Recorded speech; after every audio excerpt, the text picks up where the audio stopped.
Hello, everyone, and welcome to today's Fulcrum webinar. My name is Jake Freivald, and I'm head of product marketing here. I'm joined today by Zach McCormick, who is our CTO. And our topic today is a really exciting one, practical AI and FieldTech implementation strategies. Now, before we start, I'd just like to note that you can do a couple of things here. First, there is a handout that you can download. It's a PDF of the slides that we'll be showing you during this presentation today. You will also be seeing a demo later today as well, so you won't get that in the slides, but at least you'll have the basics of it. If you have questions, please feel free to ask them as we go along at any time. There is a questions box you can enter those into, and we will be getting to those at the end of the presentation. And then there will also be a brief survey as you leave the presentation today. We do take those very seriously, so please fill out the questions that are on that survey, and we will incorporate them into our understanding of who you are, if there's stuff that you want to engage with us on specifically, or the kind of content that you want to see in the future. So please do respond to that questionnaire if you see it pop up in front of you. All right, with that then, what I would like to do is talk about our agenda and topics for today. Whenever I have a webinar, I like to make sure that we have certain types of goals. The goals today are kind of fun. We're going to understand, first of all, Fulcrum's approach to FieldTech and AI integration. If you don't know what FieldTech is, we'll be addressing that as we move forward here. You'll see an implementation demo of what it looks like to have AI specifically integrated into Fulcrum. And finally, one of the goals is to evaluate our proof of concept of what we're doing here with AI and see if you want to engage in it as one of the early adopters of this kind of technology. Now, in order to hit those goals, we've got a couple of topics that we'll get through. The first one is a little bit about our approach to fieldwork, FieldTech, and AI. We will walk you through what's going on with Fulcrum's AI proof of concept. We will show you a practical implementation and demo of what we're doing with AI, and then we'll talk about some of the pragmatic aspects of AI implementation and how we're implementing AI in Fulcrum today. There's a lot of AI in that. There is FieldTech stuff at the beginning of it as well. So there's a good mesh of the two, but we feel like we need to go into more detail on the AI stuff because there's so much involved in it right now. And then finally, as I said, there'll be question and answer period at the end of the presentation. So with all that in mind, let's get started. Just a little bit about Fulcrum in case you don't know us very well. What we do is capture and share all of the data that our clients need for any kind of field activity. And we'll talk a little bit more about what that means shortly. The important thing here is that we're going to do it completely and accurately in far less time than paper or other digital solutions. And what that implies is that we're really focused on things like the productivity of the process of collecting that information, managing these processes, and so on. So we'll, again, get into more detail on that, but it's all about capturing and sharing that data related to field processes that you are managing. Since we provide this single platform for field inspections and data collection, Fulcrum is going to improve the performance of these types of activities. We are going to increase data quality and reliability related to the data that you're collecting about the field activities that you're engaged in. And by doing those things, we're able to enable digital transformation within your organizations, and not only the processes that you're engaged in the field, but also downstream processes that use that field data or would use that field data if they could get it, which you can get it now with Fulcrum. Those benefits will give you some bottom line impact that'll change the way your organization does business. So that's a nutshell version about what Fulcrum is and what we do. Now, in order to make that a little bit more concrete, it sounds nice, but in order to make that a little bit more concrete, I'd like to talk about a typical Fulcrum customer and give you a process comparison of what they might be doing with other digital products or with pen and paper, which happens fairly frequently, and what that means when they use Fulcrum. So a typical customer profile, for example, of a water utility contractor might include a lot of the requirements that you see on the left-hand side of your screen here. And if they have a process where they need to go out and perform an inspection, in this case, they might start without Fulcrum doing things like the following. First, gathering a lot of information from Esri ArcGIS in order to know where all of the manholes, for example, that they would be doing inspecting are located. As they get that location information, they'll then drive to the manhole. They will look up asset information, perhaps on a laptop or on a clipboard with all the information about the asset that they're inspecting. Then they'll perform that inspection, doing whatever tasks are involved in that, take some pictures maybe of what's going on, and then finally synchronize any data that they've captured back with their home servers, if they can do that, if they have a means to synchronize at that moment in time. and then they'll drive to the next manhole, right? So that whole process is what's involved once they get to the site and they're supposed to perform their operation. Now, there's a lot of other stuff that happens afterwards, right? Once they're done with their day of going out there and driving to manholes and performing inspections, they might spend a lot of time reconciling data. For example, if they took a picture that gets uploaded to Dropbox, then they might need a link from that Dropbox directory into a spreadsheet, which then gets uploaded. There's a ton of work that can be done there, but let's keep it simple and say it's only this without Fulcrum. Well, when Fulcrum gets involved, typically what we're going to be doing is enabling people to drive to a manhole and perform the inspection. And that's all it takes. Then they drive back to the next manhole and keep on iterating on that process. So by collapsing the amount of work that has to be done, we're going to make sure that you're getting a lot more done in less time. We're going to ensure that because you're capturing it digitally and make sure that you've got you're using nice lookups and you're able to use pick lists and things of that sort, you're able to get more accurate data. And because you don't have to do all that reconciliation and synchronization and stuff like that, there's a lot less reconciliation and frustration, by the way. I mean, that's really common that the field workers get aggravated by the amount of what they see as busy work that they have to do in order to finish the job once the job has already been done, if you will. Okay. So this is typical Fulcrum, collapsing a lot of steps into a smaller number of steps. So as we look at integrating FieldTech and AI into Fulcrum, we think, well, what could we do even better than that? So for example, if this is your current field process, drive to manhole, perform inspection, lather, rinse, repeat, what can we do to improve that perform inspection step? And if you think about it, that perform inspection step is actually a lot of different things. If I'm going to inspect a manhole, first I might show up there and I've got to open my first form and enter my team information, who's there with me on site to do the stuff that I'm doing. Then I've got to type in what the weather is, because if there's rain or there's something like that that's going to affect my inspection, I need to type that in. I would take a picture of the manhole cover, perhaps. I need to note whether it's a round one or a square one. I might need to note if there's some kind of writing on the front of it. I might need to know additional information about, is it in good shape? Is it set in dirt or is it set in blacktop, whatever it may be. I might take photos of the interior of that manhole to be able to see what the pipes look like and see which ones are entering or exiting from that manhole area. I might capture the line diameters of it. Is it a 12-inch pipe or a 15-inch pipe, that sort of thing. I might take a video walkthrough of the pipes. So we're starting to get fancy here, where you take a 3D camera and you run it through the pipes. And as you run it through the pipes, you're taking information, you're taking video of that pipeline that you're going to later on upload into a video vault that contains all of the recordings of manholes that you've done before. So this is part of the inspection process to get that good 3D view of what's going on, pardon me, the good pipeline view of what's going on inside the manhole and the pipes that lead into it. And then finally, as I'm assessing the pipes that are coming into that manhole, I might look around for things like vegetation encroachment. Can I see that there are roots that are going into the pipeline? Or is there actual water that I can see leaking into the pipeline, which I may or may not, which I see, right? So inflow and infiltration, or as they like to say, I&I, what's the likelihood of there being I&I problems within this process? Okay, that's a lot of stuff. That's 8 different steps that I have to do as an inspector to inspect this manhole in Fulcrum now, just as it is. I have to do those 8 steps. What if we could do the same thing, but using embedded AI and FieldTech, we could get a whole lot more efficiency?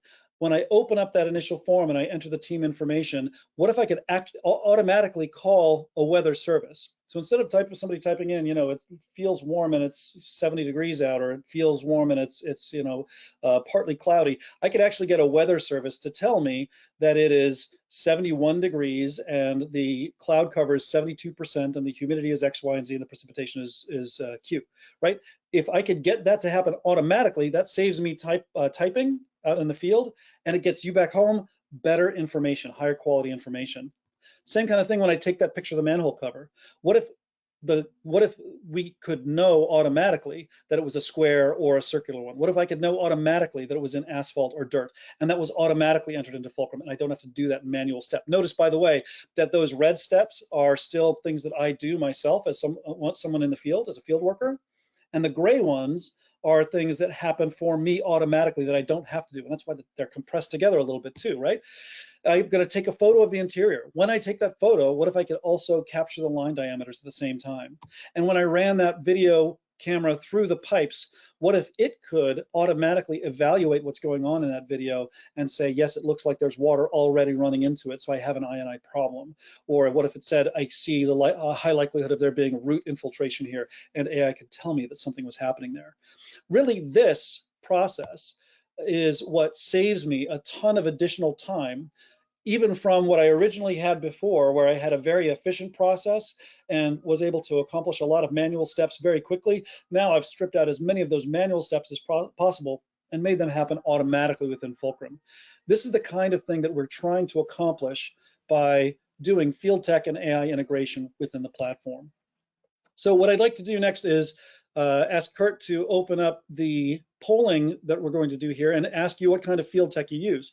And field tech can be anything that is by and for the field, right? So things that are not back office equipment. Typically, these are used by people who are out there in the field doing the work.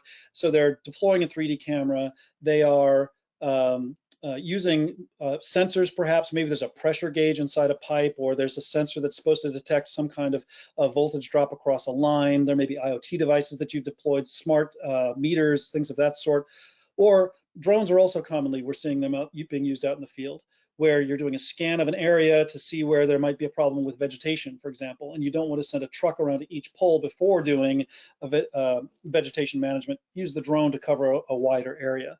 So these are all kinds of field technologies that we use, and we'd love to know the kinds of things that you are currently using within your organizations. Now, if you're using none, there's no shame in that. It's good to know that you know what you're using and what you're not using out there. And if there are other things that we haven't covered, that I haven't talked about here, then please feel free to say other. And if you fill out that survey at the end, we'd love to know what kinds of field tech you're using right now. So you can drop a comment in that survey at the end to tell us what's going on there. Kurt, if you don't mind closing the poll, let's take a look at what we've got. And I don't know if I can see that.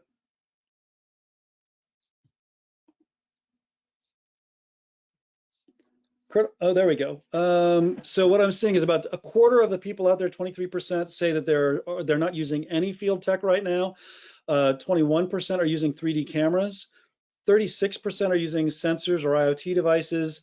38% are using drones, and 32% are using other. Now, obviously, these add up to more than 100% because it's a pick all that apply.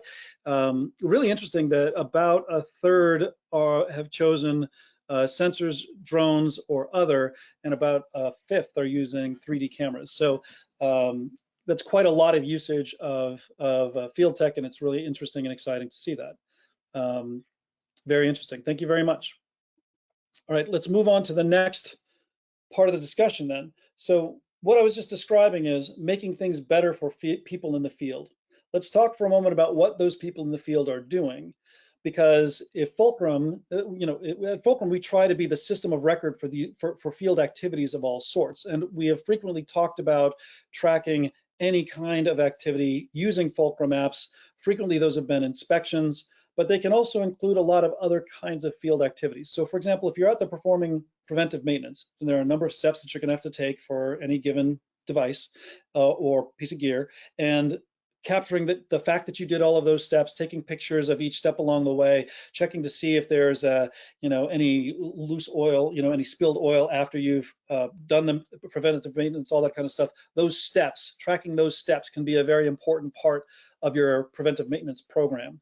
Additionally, installing a piece of equipment for the same kind of reason. Maintaining a confined spaces permit.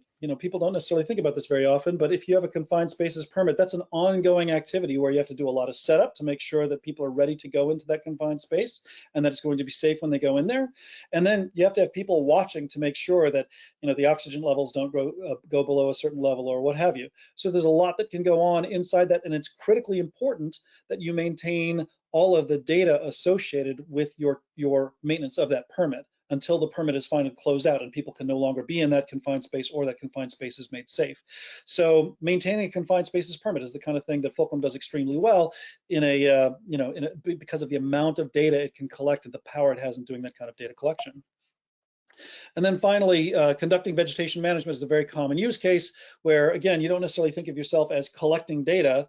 you're out there wielding a chainsaw or herbicide or something along those lines. But there are a lot of steps involved in before and after photos and making sure that the processes are done completely. So Fulcrum can help track all of the specific processes associated with any of these kinds of activities. And it's that breadth of activity that I think is really important, because the next question I have to ask is, what do we need to do in order to support this diverse set of field activities? And in order to do that, I'm going to show you something that's a little bit complicated, but I'll try to build it up so it's not overwhelming at first glance. I'd like you to consider that as you're supporting field activities, there's at least 3 different kinds of system that you're going to be dealing with. Fulcrum is in the center because we're the focus of this webinar today. We are the field system of record. Any activity that's happening out there is stuff that we want to be able to capture.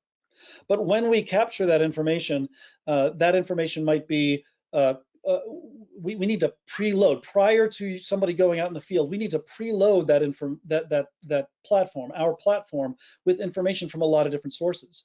We need to know the locations of the poles or the manholes or whatever it may be. We need to know those locations. So we're going to pull that from Esri ArcGIS or some other source of that GIS information. We may need to know more information about the assets. The asset management platform might be the system of record for the assets that are out there in the field in other respects, other than those that are in the ArcGIS system. So we'll pull information from the asset management system. And then there's the question about what tasks need to be accomplished by which people, and that might come from your field service management system, where they're very good at tracking which trucks are rolling based on which teams are going to which places for which customers, but the nitty-gritty details are often just simple checklists, and you're going to need to do a lot more than just have basic checklists. So we're going to assemble all of that stuff from enterprise systems to bring it into the system of record so we can capitalize on it and have our field teams use it really effectively. In addition, you might see other information from FieldTech systems that you've had previously. If you did a drone scan of an area to find out where there's a vegetation problem or there might be certain types of hazards during an emergency recovery system situation, whatever it may be, that drone data, maybe stills from the drones with their location associated with it, is something that we'd like to pull into Fulcrum again so that that field user can be more productive when they get out there in the field. Maybe your 3D cameras have information that are going to be relevant to your current inspection or process as well. So we're assembling information not only from those enterprise systems, but from those FieldTech systems. We're pulling that into Fulcrum and ensuring that we've got assembled just the right information to make that an extremely productive process for our users.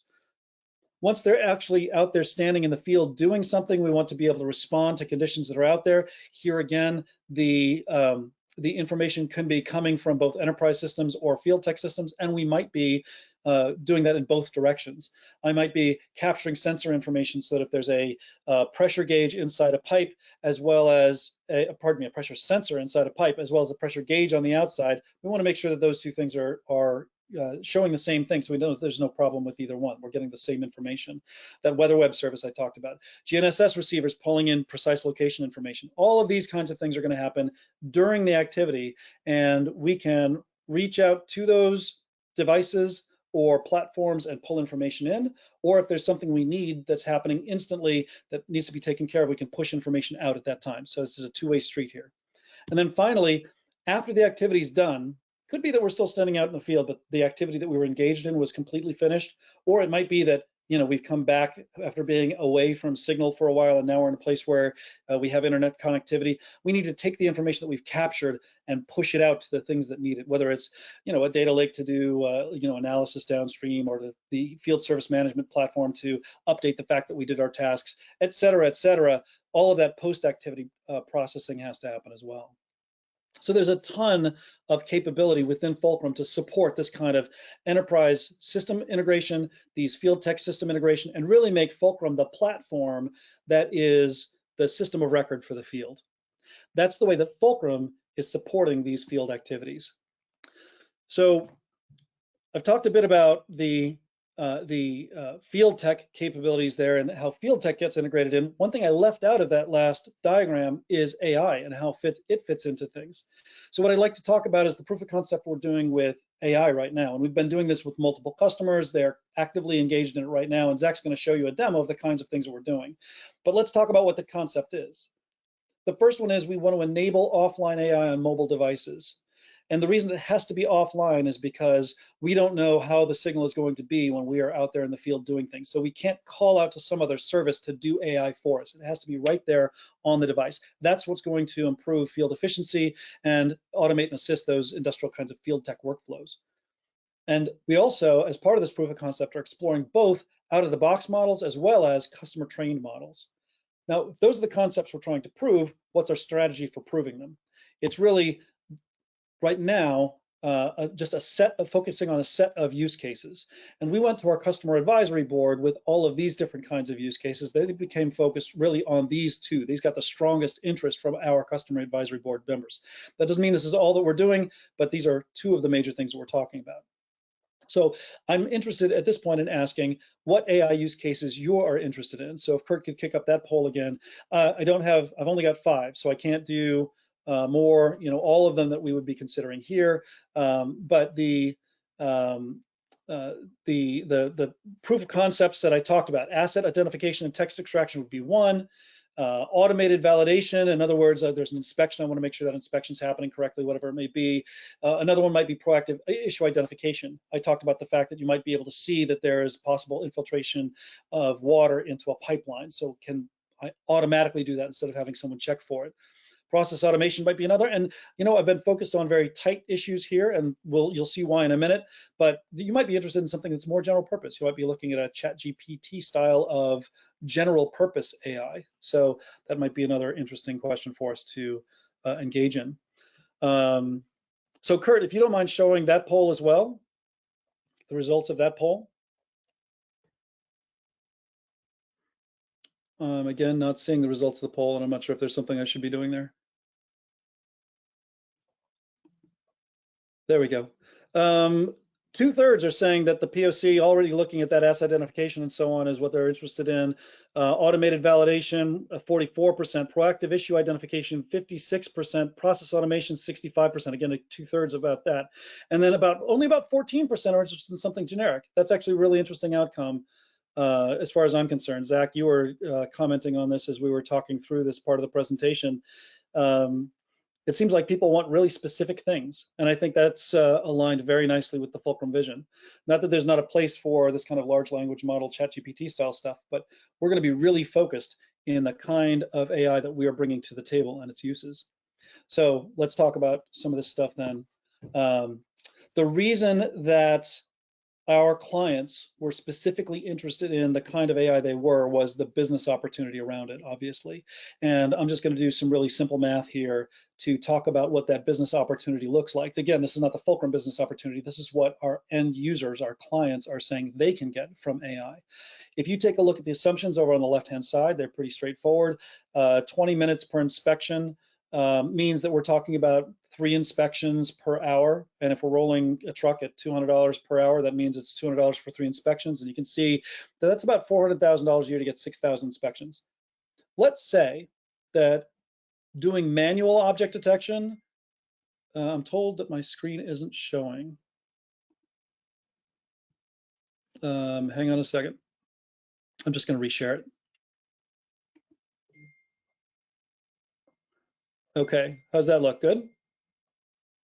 All right, back where I was, $400,000 a year for 6,000 inspections. Let's say that manual object detection, typing in labels, that sort of thing that we were talking about, takes about 5 minutes out of that 20-minute inspection. If you do the math, which I'm not going to go through in detail here, then it means that you're either, if you're cost focused, saving about $13 an inspection, which is $80,000 per year per team. If you have 25 teams, that's $4 million a year. So very quickly, you've got something that saves you real money every year by using AI. If you're more focused on doing more with the people you have, then you're talking about getting 1,200 more inspections per year per team with no personnel cost increase. And for an organization with 25 teams, that's 300,000 more inspections per year. That's real opportunity in the form of cost savings or better productivity out of the people that you have. So this is why we're deadly seriously focused on getting the maximum productivity that we can when we are using AI. We're focused almost completely on that kind of productivity increase.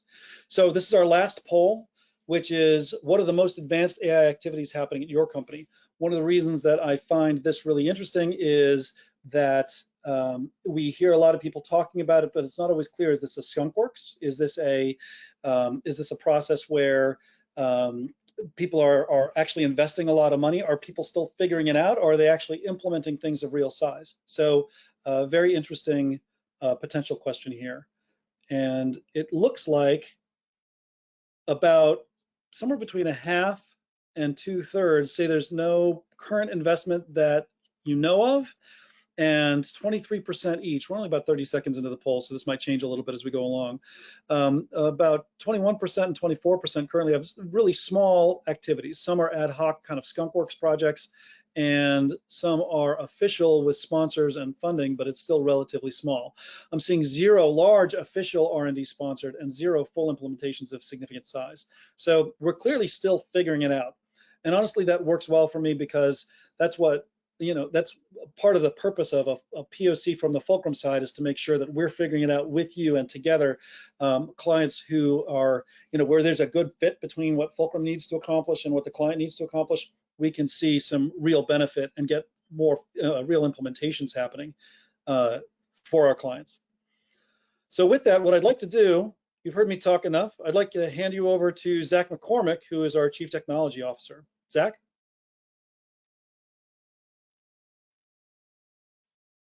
Hello, everyone. Let me share my screen.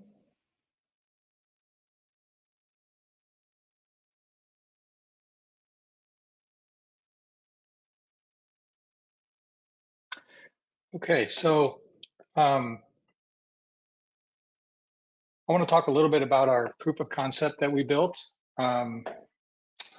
Central to our proof of concept was this notion of embedded AI, which allows offline capability. When we were thinking about ways to integrate AI into Fulcrum to improve field efficiency, the idea of offline capability kept coming up as something we really wanted to do out of the gate. Fulcrum has supported offline capability since day one. And I know from experience that building offline functionality as a core pillar is not something that you can add later. It's a really big technical and architectural commitment to supporting offline, and it just really needs to be built into the foundation of how it works. So we spent a pretty good amount of time thinking through the technical approaches and what would allow us to do offline AI and Fulcrum in a way that complemented the offline capability and also just the extensive customization features of the product. So the first use case we were looking at is from talking with the cab and other customers is asset identification and object detection. Whoops, going into slideshow mode here. And text extraction. So you can so for object detection, you can kind of think of it as capturing a photo and extracting structured information from it. And text extraction is about filling in forms and helping reduce errors. In this example, we're pulling in a poll tag from a photo. And I'm going to show this exact thing in a live demo in just a second right now. So let me share my other screen here.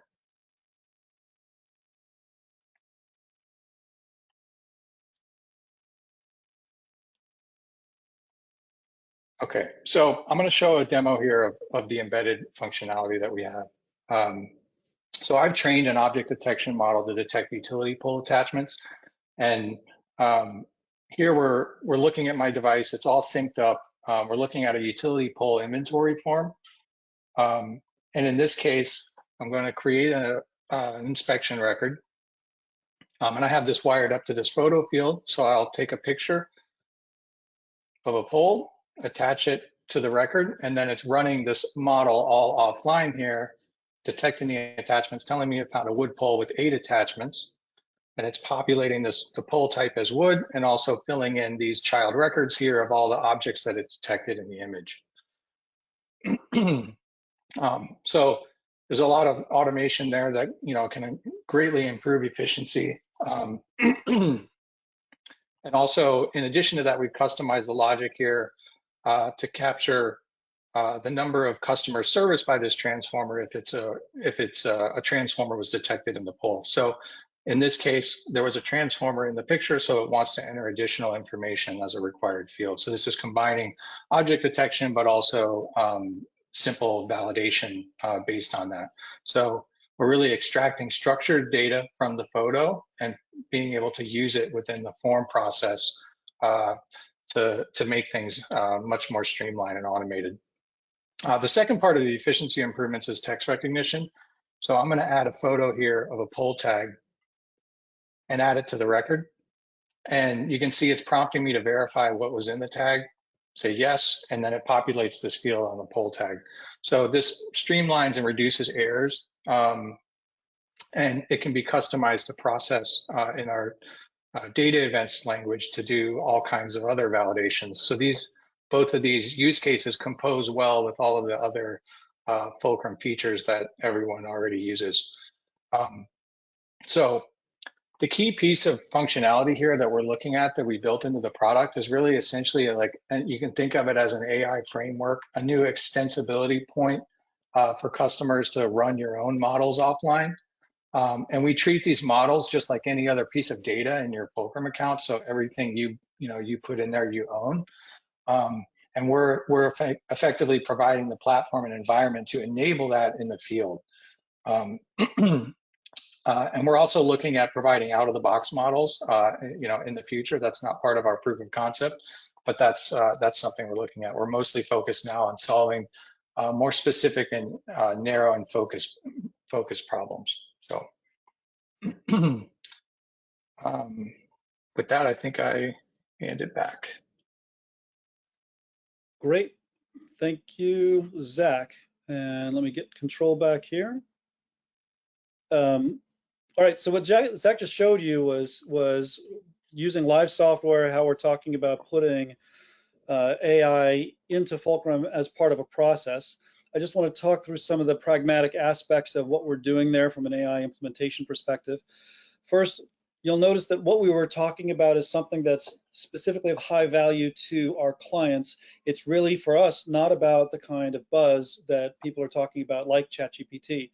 And it's interesting, actually, that we saw in the polling data that some of you are interested in ChatGPT, but the greatest amount of interest was in more pragmatic, specific use cases. And that aligns nicely with what we're talking about doing. Everything we do in Fulcrum is related to increasing productivity and reducing errors. Zach emphasized the fact that the AI has to run on device in order to be offline in the field. So what we're doing right now, at this stage of our evolution and of many of our clients' evolution, is working with clients to explore what's going on with AI prior to actual productization. Okay, so there's a lot happening right now that we do not have product for, but that we can make happen within an organization. But I think it's important for us for a moment to recognize the fact that we've been using AI within Fulcrum for a couple of years now. If you've ever gone into the app builder and created a picture field and checked the box that says enable facial distortion, that facial distortion field will make it so that anytime you take a picture, AI will analyze that picture, see if there are any human faces in it, and if there are human faces in there, blur them out. And again, that always has to run on the device itself, because we built that out for a customer. It was a very specific situation where the customer needed to make sure that for privacy reasons, no unblurred face ever left the device. So when AI is implemented in this way, only blurred photos are ever going back and hitting the server. So we are talking about things that are proof of concept in one way. We are trying to make sure that we're doing the right things for our clients, and we're working with our clients in this prior to productization mode. But only blurred photos, but we know what we're doing as far as implementing AI. This has actually been productized in some ways for quite some time. One of the things that I should note, by the way, is that we have gotten some questions here, but there's not as many as I might expect. If you saw things in Zach's demo, you've got some questions, you want to understand what's going on more, please do feel free to put questions into that question box. So earlier, I showed you a diagram that talked about how Fulcrum, as the field system of record, incorporated information from enterprise systems and from FieldTech. What I'd like to do now is show specifically how AI ends up being embedded then in this kind of a scenario. And the first thing to note is that we are now taking not just the usual information resources that we would assemble into Fulcrum before we head out into the field, but now we're also taking the AI models and deploying them to a device before it goes out in the field. So prior to activity, you're going to incorporate this AI model into your Fulcrum environment. Once that model has been deployed inside that activity, the user is going to engage in actions that will capture additional data. Taking a picture is capturing data, right? So when you take that picture and you're able to see the, you're able to extract from that picture the fact that there's a transformer on the pole, that information is going to be run through the AI model, and that will generate more data. And you saw that as part of Zach's demo, that you actually had fields filled in by a process within Fulcrum that takes information from the AI and just generates that additional data within Fulcrum fields. Because that is now just regular Fulcrum data, the rest of the process is actually the same. All the things you would do post-activity, where you're trying to share the data with all the different kinds of applications you might use, you're trying to update ArcGIS with new information about that asset, whatever it may be, all that kind of stuff is happening normally as you would with any other Fulcrum-based process. So what's beautiful about that model is that you make sure that the AI model gets deployed appropriately, and as soon as that happens, it's just Fulcrum. It's just the same kind of technology to be able to use that data from our platform in any other way that you would normally use it. So, so put simply, that's just the way that we are handling AI right now. You deploy the model prior to activity, you use it when it's on the device. You actually don't necessarily know that you're using it, and then it's just data from there. It's part of Fulcrum, generally speaking. Let's talk about what it takes to implement AI in Fulcrum today. And actually that piece I'm going to hand back over to Zach.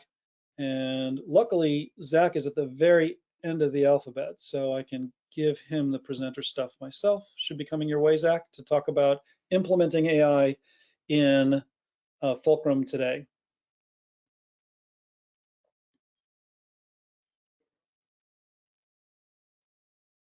Yep, 1 second.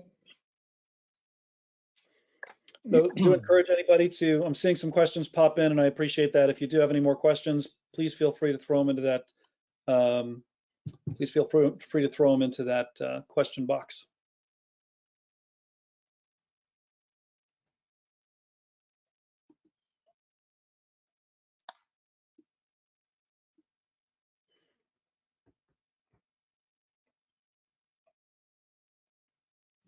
I'm sorry. You want me to just take it on, Zach? I can bring it back. Oh, I'm good. You're good? Okay. So building and deploying an end-to-end process for AI model can be complex, and it can broadly be broken down into two main parts, what we're calling build and deploy. And the build side is an ahead of time process that you run with either using existing tools or custom scripts. And currently for our, I'm not seeing your sure. screen. Oh.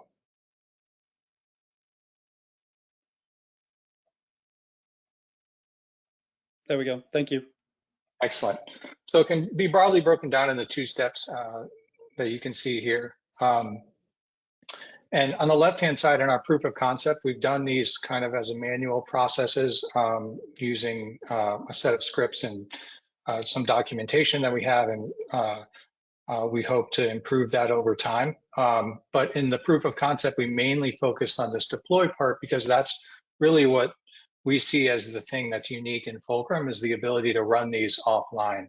And over time, we'll get more support for doing things on the left-hand side and even provide out-of-the-box models.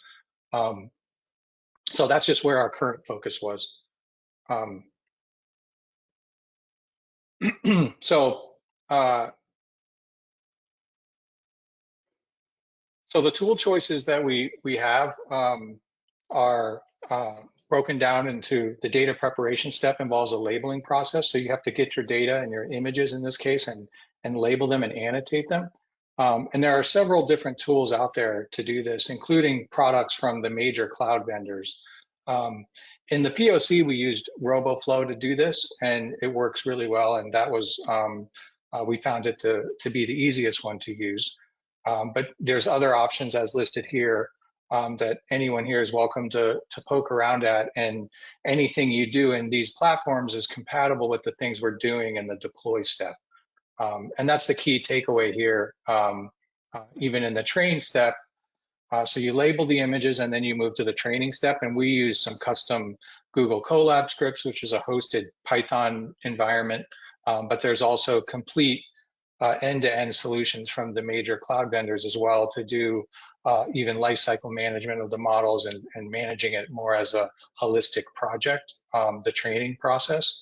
But again, we used Google Colab because we had some finer grained control, and it's just a little simpler to work with our team. And then on the deploy step, that's where you actually, you get the final model and you can put it into Fulcrum to run offline. So there's this pretty nice boundary actually, because it's offline, that the deploy step, you actually end up with effectively a file that you put into Fulcrum that we can run on the device. So the end result is that you can use all of these tools on the left to produce a compatible model for the Fulcrum AI framework. So,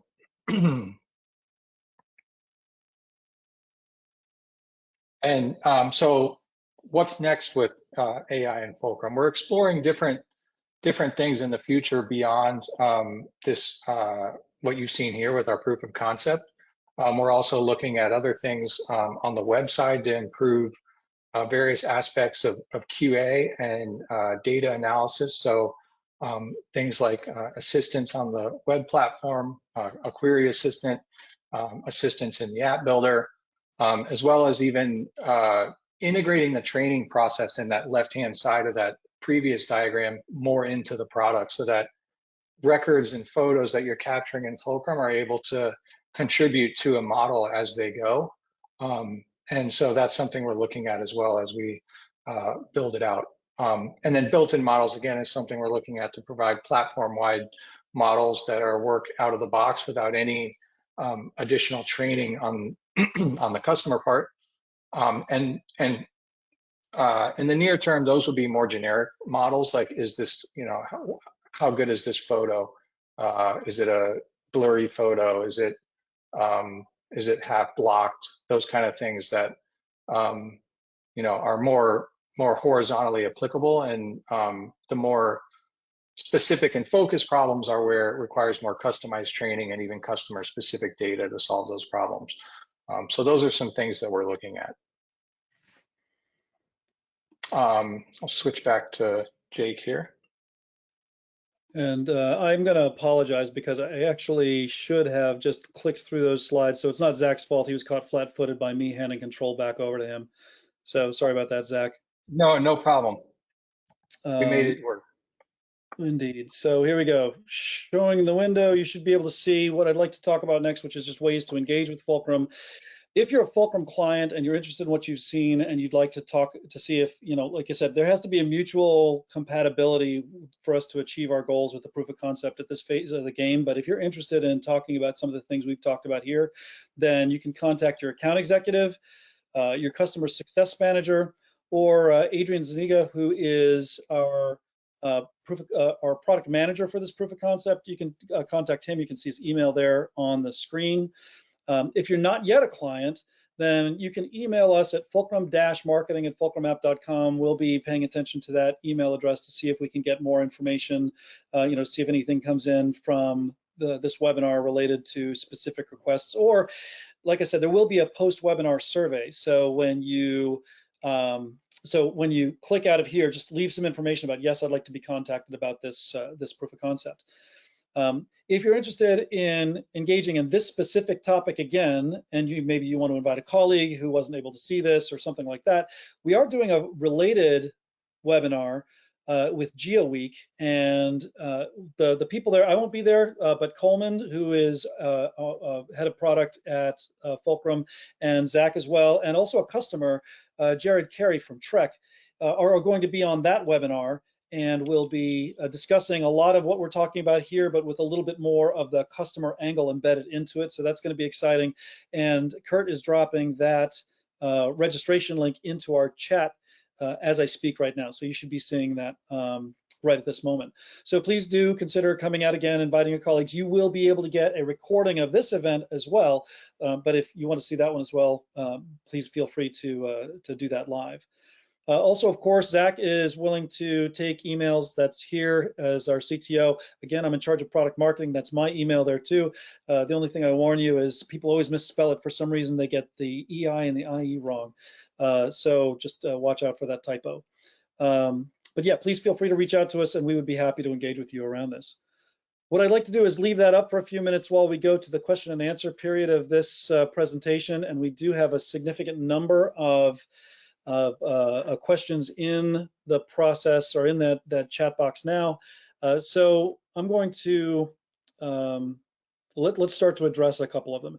There are a couple of questions right now about what's the additional cost of the option, how does the pricing work out on this? That is actually something that we are still kind of figuring out. So as you know, as we engage with you and we see how much is involved with it, how much of the cost burden would be borne by each side, that sort of thing, that's going to be a discussion, not something that we have an immediate answer to. So I'd like to defer all of those questions to the specific engagement that you're going to be engaged on. Let's answer some of these additional questions too, though. One question, Zach, maybe that you can address is how long it takes to train the system. It sounds like the question is if you've got a model and you're trying to figure out how to make that model effective for a certain type of computer vision use case, for example, how long does the training take? So by and large, the majority of time is actually spent capturing and labeling the data is the majority of the time. The actual training process itself is maybe half a day. That model that we looked at in the demo I just did, I trained for maybe 8 hours. And that's just the actual machine crunching and training the model. And I spent more time than that getting everything in place to getting the data in place, and then there's an iterative process where there's some parameters that you might want to tune, and there's a little bit more to it than what I just described. But for the most part, you can train a model, within a week or so to have something functional. But it does depend on having the data ready to go. So that's the primary input to the time component. Super. Chad tells us that this was very exciting and that the demo could have saved them some time for a recent project they just completed, documenting storm damage, not only for their records, but for FEMA reporting as well. So yeah, that's exactly the type of use case that we're looking at in many respects. One of the questions here, Zach, is the asset autofill able to capture transformer size if it is visible and pole sizes or classes if the stamp is good? That's from Kristen. It's possible. One of the reasons we're in a POC process is to tease out the feasibility of how far these base models can go. Because what we're doing is something called transfer learning, where we're extending a base model. And so there are some limits, but I would love to test out your use case. So email me if you're interested in trying. Similar kind of question, just about extensions of these kinds of things. This is from Kyle, very interested in the use case. They do utility pole inspections and are wondering about adding photogrammetry to a model like this to automatically capture height data for the ID detachments as well. And I think what I'll do, Kyle, is defer that to Adrian to talk about the capability there. So let's engage on that to see if it's a feasible process for us. This is an interesting with Zach, and I know that we've talked about this before, but how would we assure clients that any AI tools deployed in an app would protect their data from being used to improve the training model? So that's worth a discussion. This is from John. Thanks, John. Good question. So in the case of this POC here, it's a model that I or a customer would upload to Fulcrum as this as a model to use offline. And in that case, as I mentioned earlier in the deck, that those models are completely owned by the customer. We would treat it no different from a piece of data you put into an inspection record, where it's your data, you completely own it. Where it's different is the base, like if we were to provide platform-wide models. So if you're using a model that we would provide out of the box, that might have different characteristics because we're using it on lots of different customers. But if it's a model that you've built and it's proprietary, it's 100% owned and private to your account. That's great. And Brian, actually, Brian has two questions. Well, three questions, and one of them I think you just answered. Brian, let us know if that's not sufficient for your question. His other question is, if this is offline, how often can we update our model? You can update it as often as you want. It's effectively currently a file upload to the Fulcrum website app builder. So you could upload it, and you can even automate that with scripts. You can do, you could update it as often as you want. Obviously, the mobile and field users have to download that file. So if it's changing too frequently, it would might cause some issues there. I saw another question about the size. I'll go ahead and just tie that into this. The model size is measured in hundreds of megabytes here. Like this one is the utility pole one I had here is maybe 150 megabytes is the resulting size of the final output. So that's just kind of rough order of magnitude of the size. It can vary a little bit, but that's a medium size model in this case. Zach, one of the other questions that came in has to do with the effectiveness of using a model like this when the source of text, text extraction use case, sorry, where this specifically says some nameplates are weathered and difficult to read. What will the process of training the AI be to be able to read nameplate information that's not as clear? So how effective can we be with stuff that's hard to read, basically? That's from Danny. Yeah, that might also depend on a lot of factors because there's a model size component to it. So we might have to take that offline and see what we can do about that. I think there's another aspect to that to keep in mind too. Like if you notice during the demo, when Zach took the picture of the tag and it came on there, it was relatively clear, relatively easy to read. It still looked for validation to make sure that what it said on the tag is correct. And I think that there's probably there's always going to be room in a process to make sure that there's some QA of, from the person who's standing right there in the field, and possibly QA if they take that picture and they ship it back, it gets synchronized back to the back end, that there'll be a chance to do additional QA there to make sure that it's correct. That's part of the reason for not just automatically assuming that everything the AI does is right. AI's work in probabilities, not in actualities. So if it's 99% probable that it says what it says, then you might be able to accept it, no problem. If it says, I think it's this with a 60% probability, that's going to be a lot more likely to need additional scrutiny and QA. And that's some of those things that we need to shake out as part of the proof of concept. How much QA do we need? How much do we trust the AI versus how much do we use it to improve performance, but not necessarily trust it as implicitly as if it got 99% right. One question about following up on data ownership. Can Fulcrum see records in my account? Drew, because we work with your data, there are times when we would need to be able to see that data. If there's a specific security concern or something like that you have, we do follow all appropriate security practices and things like that. So that's probably something we could bring on in another venue. But please do reach out to us for that. Question here about GNSS counting as field tech that we're integrating. we get a lot of questions about GNSS right now, and we've been able for quite some time to integrate with high accuracy devices using Bluetooth. That generally speaking will give you very precise measurement. Like we have a client that does landmine removal. So for that, you need a really precise location to know where that landmine is. Very critical to have that. What you don't need necessarily in that case is some of the metadata that you might get from a device. So when you're connected to some of those devices right now, you might not get all the metadata that you need. We are currently working with organizations to get additional GNSS devices integrated into Fulcrum that capture all of that metadata, that give you the proof that you are actually down to sub-centimeter resolution or whatever it might be. So yes, GNSS does count as field tech that we're integrating right now, or are able to integrate. In some ways, I'd reach out and have a discussion about the specific use case that you're interested in to see if what we do now or what we're developing is right for you.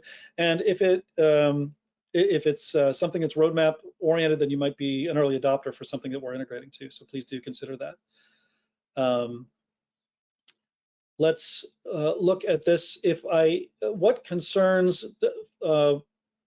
concerns, Zach, do you have about model compatibility between platforms? I'm not sure what direction you want to take that question, actually, but Zach, you want to give a shot at that?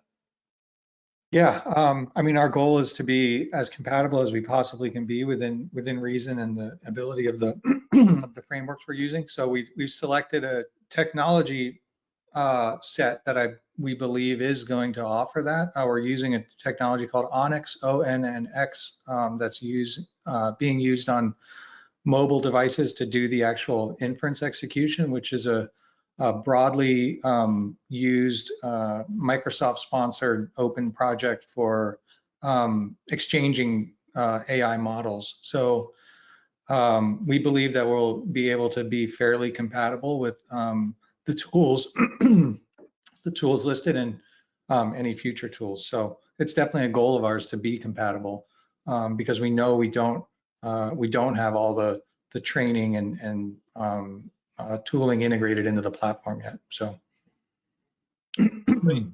Hongwei asks us, what 3D camera do you use? And I'd like to say that we have integrated with a number of different kinds of cameras in the past, 3D cameras, regular cameras, whatever. The absolute coolest 3D camera we integrate with, though, is the Trek 360, because Trek built that out using, they didn't use our technology, but they built out the camera itself, the hardware itself, and that's been integrated with Fulcrum as part of their processes so much that they actually have taken that camera and bundled it up and sell it to competitors, people who do municipal services and are using that 3D camera to drop it into manholes and stuff like that. So Trek, TREKK, has a Trek 360 product that we've done some really cool work with, and Trek is a great client of ours, and I highly encourage you to check out their product. It's just very cool. We probably have enough time for one more question, and I think I'm going to go with this one, Zach. If I already have a model from another platform or project, kind of deploy that in Fulcrum. You've already talked about having a lot of different options with respect to the technology that we use to do it, but what if I've already got something that's built? Is that something that I can deploy in Fulcrum?